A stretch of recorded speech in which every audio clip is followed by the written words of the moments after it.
Good morning students of class 8th. Today we are discuss about chapter 6 working with HTML. मैंने आपको पहले chapter में इसमें पढ़ाया था ऑर्डर्ड लिस्ट के बारे में। आज मैं आपको उसमें बताऊंगी टाइप एट्रीब्यूट के बारे में। The type attribute in ordered list tag helps in setting different types of numbering for an ordered list. The table given below mention all these values. Type attribute जो हम ऑर्डर्ड लिस्ट में use करते हैं उसके बारे में इसमें numbering दी हुई है कि किस तरह से हम ऑर्डर्ड लिस्ट में सीक्वेंस में नंबरिंग करते हैं। टाइप वैल्यू में अगर आप 1 डालेंगे तो आपकी जो सीरीज़ है वो 1 2 3 4 से स्टार्ट होगी। अगर आप टाइप एट्रीब्यूट में ऑर्डर्ड लिस्ट के अंदर टाइप एट्रीब्यूट के अंदर जैसा कि इसमें बताया स्मॉल अल्फ़ाबेट ए बनाया हुआ है, तो आपका जो अल्फ़ाबेटिकली ऑर्डर्ड लिस्ट बनेगी ABCD लोअर केस में।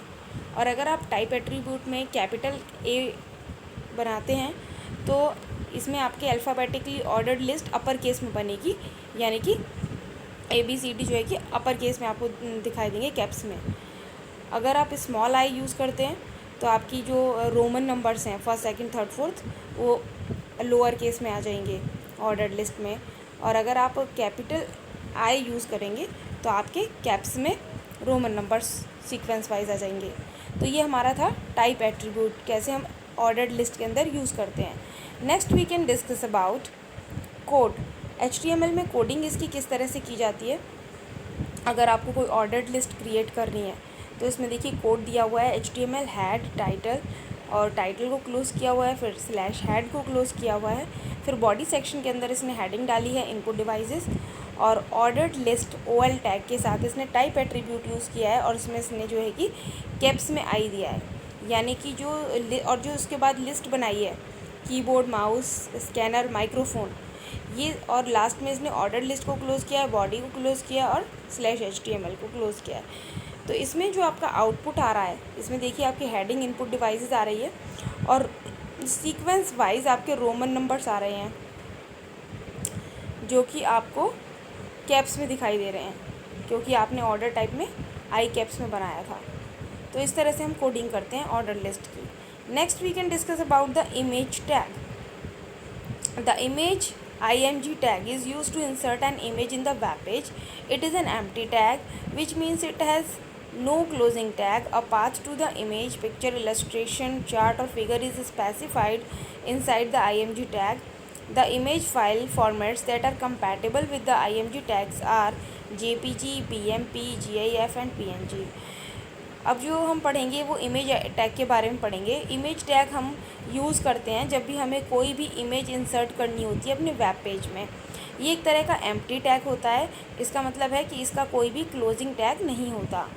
अ पाथ टू द इमेज, जब भी आप किसी इमेज या पिक्चर या चार्ट या फिगर को इंसर्ट कराते हैं वेब पेज के अंदर तो आपको वहाँ पर उसका पाथ डालना पड़ता है,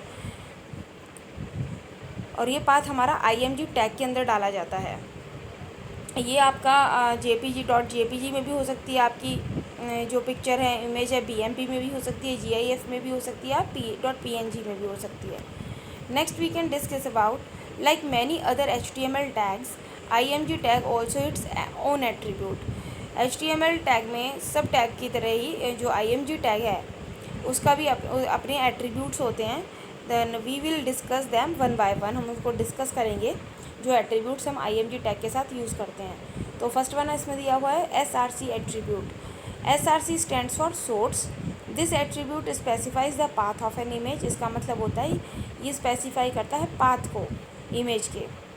that could be any of the computer drive, जो कि हमारी किसी भी कंप्यूटर ड्राइव में स्टोर हो सकते हैं लाइक CDE और इंटरनेट पे।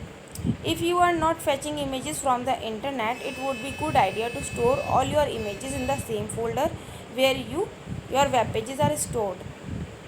अगर आपने कोई भी इमेज फैच नहीं करी है इंटरनेट से तो ये गुड आइडिया होता है अपनी इमेजेस को अगर आप स्टोर करना चाहते हैं एक फ़ोल्डर के अंदर जहाँ पर आपकी सारे वेब पेजेस स्टोर हैं तो आप कर सकते हैं। सिंटैक्स इसमें दिया हुआ है IMG का होता है IMG source equal to file location, जो कि हमारा पाथ होता है। नेक्स्ट इसमें कोड दिया हुआ है किस तरह से हम IMG टैग को यूज़ करते हैं। HTML हेड टाइटल, हेड को क्लोज़ करना है, बॉडी के अंदर हेडिंग डालनी है, इसमें लैपटॉप डाला हुआ है, फिर उसके बाद इसने इमेज सोर्स और पाथ दिया हुआ है। उसके बाद स्लैश बॉडी स्लैश HTML। तो देखिए जो आपका इसमें आउटपुट आ रहा है, लैपटॉप हेडिंग आ रही है और जो आपने इमेज डाली है उसका एड्रेस डाला है तो उसकी इमेज आ रही है यहाँ पर लैपटॉप की। Next we can discuss about the alt attribute. Alt stands for alternate. This attribute sets an alternative text for the image, therefore this text is known as the alternative text. The reason why an alternative text is required is that sometimes the web browser is unable to display the image due to some reason. This is the time when the browser display the text set by the alt attribute. Remember, this text appears as a tooltip when the mouse is over the place where the image would have appeared. Image source के साथ हम alt attribute को भी use करते हैं। इसमें syntax दिया हुआ है, जैसे कि आपने इमेज सोर्स डाला, उसकी लोकेशन डाली और उसके साथ आप ऑल्ट एट्रीब्यूट को भी यूज़ करते हैं कि अगर आपकी बाई चांस अगर आपकी इमेज शो नहीं करता है तो ऑल्ट एट्रीब्यूट में वो एक टूल टिप शो करता है। देखिए, value of this attribute can be any text which would we like to see when the mouse is hovered over the image और when the image is not loaded from the URL। Now we can discuss the code. HTML head title /head body heading H1 laptop /H1 image source में इसने path दिया है और उसके बाद alt में image of laptop दिया है /बॉडी और /HTML। तो यहाँ पर देखिए आपका आउटपुट आया हुआ है, इमेज ऑफ लैपटॉप लिखा हुआ है, यहाँ पर ऊपर हेडिंग आई हुई है और यहाँ पर एक जब आप इस पर देख रहे हैं इसमें एक टूल टिप बना हुआ आ रहा है जो कि ऑल्ट एट्रीब्यूट के थ्रू बन के आ रहा है। Next we can discuss about the height and width attributes. As the name suggests, these attributes set the height and width of the image on the web page. जो height और width attribute होते हैं वो हमारी height और width को set करते हैं image की। इसका syntax होता है image source, file location, height दी जाती है और width दिया जाता है और फिर angular brackets को close कर दिया जाता है। The values of the height and width attributes are started in the numbers of और percentages. जो हाइट और विड्थ के एट्रीब्यूट की नंबर दिए जाते हैं वो पिक्सल्स और परसेंटेजेस में दिए जाते हैं। Note pixel is unit of measurement and is defined as numeric value. जैसा कि इसमें कोड में दिया हुआ है HTML head title /head body, फिर हेडिंग दी हुई है, इमेज सोर्स पाथ दिया हुआ है, ऑल्ट एट्रीब्यूट लगाया हुआ है, उसके साथ हाइट और विड्थ लगाया हुआ है जिसको इसने 500 दिया हुआ है, न्यूमेरिक वैल्यू दी हुई है /body /HTML। तो जितनी इसने हाइट और विड्थ डाली होगी उतनी ही बड़ी आपको इमेज अपनी स्क्रीन पर शो होगी। Next we can discuss about the align attribute. The align attribute specifies the alignment of an image according to the surrounding element. अब जो अलाइनमेंट एट्रीब्यूट होता है वो अलाइन करने के लिए होता है इमेज को, कि आपको इमेज को लेफ़्ट राइट सेंटर कहाँ रखना है।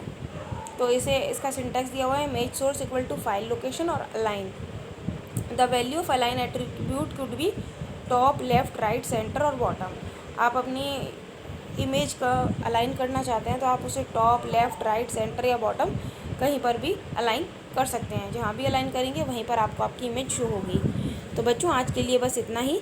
अभी आप इस चैप्टर को रिवाइज़ करिए, आगे का चैप्टर मैं आपको कल पढ़ाऊँगी। Thank you.